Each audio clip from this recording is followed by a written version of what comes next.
এই ভিডিওর মাধ্যমে আপনার মাকে আপনি কি বলতে চান? মাকে কি বলবো যে মার জন্য অবশ্যই মার জন্য খুব মনে পড়ে মাকে। কিছু করার নেই, প্রবাসে আসছি। একই থাকে মার মমতা।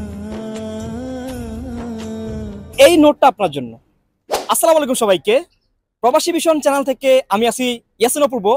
প্রবাসী বিনোদন আড্ডায় আপনাদেরকে স্বাগত। আজকে আমরা প্রবাসী ভাইদের সাথে আড্ডা দিব। তাহলে চলুন শুরু করা যাক। আচ্ছা, এখন আমার সাথে দুইজন মানুষ আছেন, বসেন একটু। আপনার সাথে একটু কথা বলি আমি। আপনার নাম কি ভাই? মোহাম্মদ জহির। মোহাম্মদ জহির। আপনার দেশের বাড়ি কোথায়? নোয়াখালী, লক্ষ্মীপুর। নোয়াখালী, লক্ষ্মীপুর। জি। Thank you so much. আগে হ্যান্ডশেক করেন। আমিও নোয়াখালীর। আচ্ছা, এখানে আসছেন যে আপনি কতদিন? 8 মাস হয়েছে। 8 মাস। জি। আপনাকে আমি একটা কোশ্চেন করব, ভয়ের কিছু নাই। এটা হচ্ছে আমাদের বিনোদন আড্ডা, প্রবাসী বিনোদন আড্ডা, ঠিক আছে?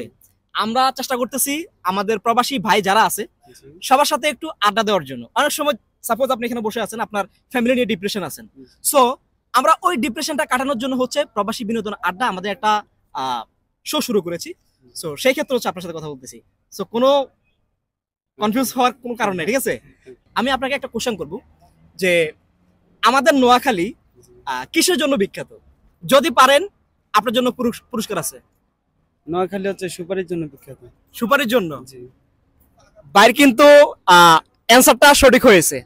আপনি যদি, আমি আরেকটা কোশ্চেন করব, যদি আপনি ওই অ্যানসারটা দিতে পারেন আপনার জন্য আরো একটা পুরস্কার রয়েছে, ঠিক আছে?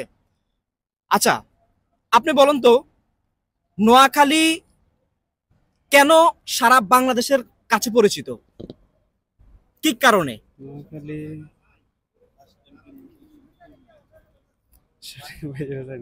পারেন নাই? আচ্ছা, আমি বলে দেই, আমাদের নোয়াখালী যদি বলতে যাই বাংলাদেশে প্রত্যেকটা কেন্দ্রে পরিচিত একটা কারণে, সেটা হচ্ছে আমাদের ভাষা। কারণ আমাদের নোয়াখালী ভাষা এমন একটা ভাষা যেটা হচ্ছে প্রতিটা মানুষকে বিনোদন দেয়, রাইট? জি, রাইট। তো এখানে কি করেন আপনি? আমি এখানে রেস্টুরেন্টে জব করি। রেস্টুরেন্টে? কোথায়? আলাইন। আলাইন। জি। আচ্ছা, যাই হোক, আপনি আসছেন যে ফ্যামিলি থেকে, আপনি যে বাড়ি থেকে আসছেন কতদিন? আমি 8 মাস হয়েছে। 8 মাস। এই 8 মাসের ভিতরে আপনি আপনার ফ্যামিলিকে কতটুকু মিস করেন? অনেক। অনেক? জি। আচ্ছা, যদি আমি স্পেসিফিক ভাবে আপনাকে একটা কোশ্চেন করি যে আপনি কাকে সবচেয়ে বেশি মিস করেন? সবচেয়ে বেশি মিস করব মাকে। মাকে। জি। আচ্ছা, এই ভিডিওর মাধ্যমে আপনার মাকে আপনি কি বলতে চান? মাকে কি বলবো যে মার জন্য অবশ্যই মার জন্য খুব মনে পড়ে মাকে। কিছু করার নেই, প্রবাসে আসছি, এটাই।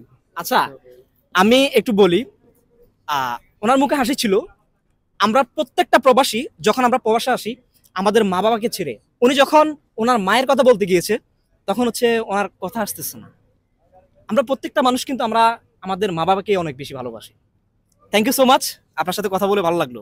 আর আপনার জন্য আমার পক্ষ থেকে ছোট্ট একটা গিফট। আমরা সবেমাত্র এই অনুষ্ঠানটা শুরু করেছি, এই নোটটা আপনার জন্য, ওকে?